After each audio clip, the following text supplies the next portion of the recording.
The most important reason why they had to have what is now Nigeria was its millions of people.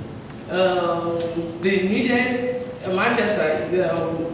The America had just finished its own civil war, so that market was already lost to them. They needed new markets. India was resting. They had crumbled the Indian economic system, which is what Gandhi tried to bring back with his will, and that is why the will is still the symbol of whatever. So, what we should have gone step forward from, where we should have gone from here, is interrogating that economic system. Today, in the 1960s, Igboku was excavated. In Igboku, they found 160,000 beads at least. Those beads came from Ife. They came from Gao. Gao is in what is now Mali. They came from Kisi in Burkina Faso. They came from as far as Senegal. They came from India, and they came from all over the world. Now, there was a way those beads got to Igbo. What were those trade routes? How did they connect? Clapperton that he was talking about, when he got to Rabat, yes, it was Clapperton in Rabat. When he got to Rabat, Rabat is this, now it's a village, it's forgotten, it never existed. Then it was a huge, thriving metropolis. He had a landlady that was a woman, talking about even gender narratives in our society. Yeah, his landlady was a woman. He found traders from everybody. He said nobody would believe it, that there were tens of thousands of traders every day. And they came from everywhere in West Africa. There was Enugu cloth, he called it cloth from Enugu. There was Ijebu mat, there were Kano cloth, there were beads from Burkina Faso, there were dried onion leaves, which was what for the traders, all the way from the middle of Niger. They're not coral beads. They're a particular type of stone from Niger, which the Ilorin people processed. And there was nation from Polo. There were all kinds of trade routes that connected us all together. And that is why we thrive as an economy. Today, America still depends on its consumer index to determine what kind of the strength of its economy.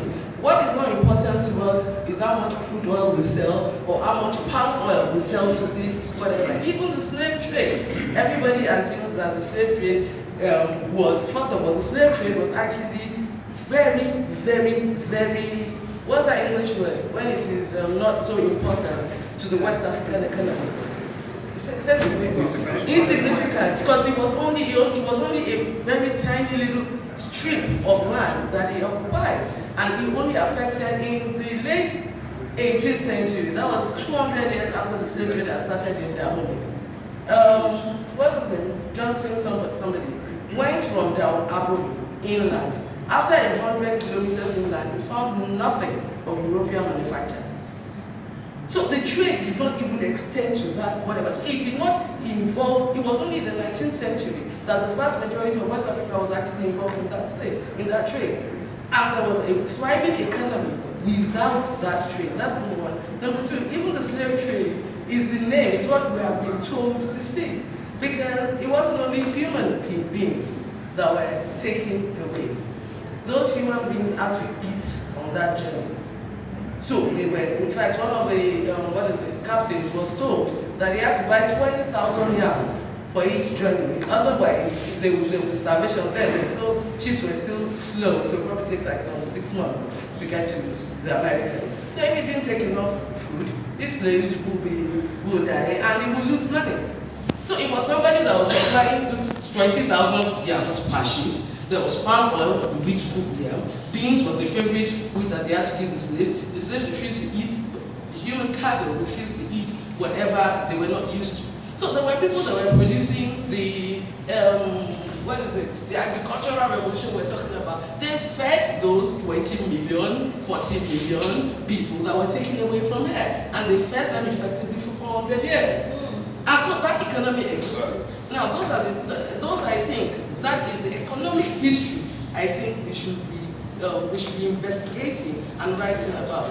Unfortunately, because of the nature of our colonization, that doesn't make us understand that we are still colonized. We're having this conversation in English, for instance. So we do not understand that.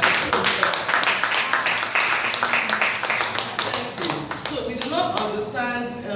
what we should interrogate. The other, Paul Lovejoy, for instance, in America, has spent his entire life interrogating this alternative history. So he started, he was in Ahmadu Bello University, he started with the kola nut trade, and he investigated how the kola nut trade was done between Kano and Kumasi. And he went to all the major stores, which have all disappeared now. And all these places, that is how it is. Now they're telling us that we have to integrate. We have to have borderless borders so that people can trade across borders. That's what we were doing for thousands of years before it was crumbled. So those are the things we need to establish. How was Kano cloth taken from Kano all the way to Senegal? Not Lapotin, Henry Bath was Mother Soy. He saw Kano cloth all the way. It was traded all the way from Senegal all the way to Darfur in Sudan. Today, the Tuaregs still come and buy Kano cloth, but all the kids are closed down. They were manufacturing enough. In fact, the Portuguese in the 15th century, the Portuguese came out to ban the importation of African cloth because it was going to crumble African soap, because it was going to crumble their industry. In the 19th century, Beecroft and all the rest of them that came to make their business, their ventures, expeditions profitable. They were actually taking cloth from there to Europe to sell, and it was better quality cloth. In fact, that is part of the impetus. No, it's not written everywhere that made them understand that they needed to colonize, they needed to invade us, because they knew that they couldn't compete with our superior products. And they repeated They repeated the superiority of our products over and over again. Even Lugard, Frederick Lugard said it with Joao Mande, that Calico cannot compete with this Kano cloth or any of the native cloths. They can't compete. It is not as durable, it is not as they dye, because they had to use some form of vegetable dye that they did not understand properly. So the dye ran out earlier. The Egba people, the Egba, one of the things that what's the Egba thing? You should sorry. No, Shodekle. One of the things he said was that he liberated his people so that the rich can wear soil and the poor can wear European cloth.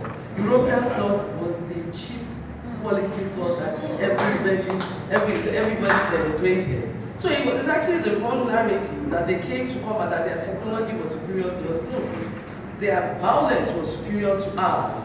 That was the only thing. What we needed to do, we needed to make progress in the 19th century. But what we needed to do was modernize we still need the routes from Kano to Kumasi.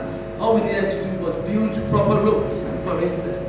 The cloth, the dyeing pit, we needed to produce manufactured cloth. So all we needed to do was mechanize the Kano process, as opposed to importing inferior processes. Because even today, they're still coming to come and learn. Why do you think they're interested in us so much? Study there are all kinds of books about Africa, art, African textiles, African production, techniques, it's overwhelming.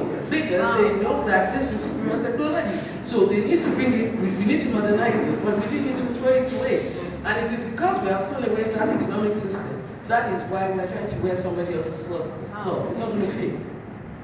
So, what our intellectuals are supposed to do, Professor Alaba actually said doing that, but he can't do it on his own.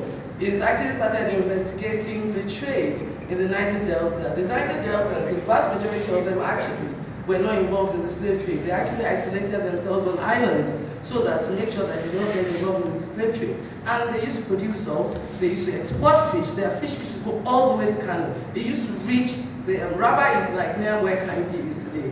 Okay, it's a Nupe, was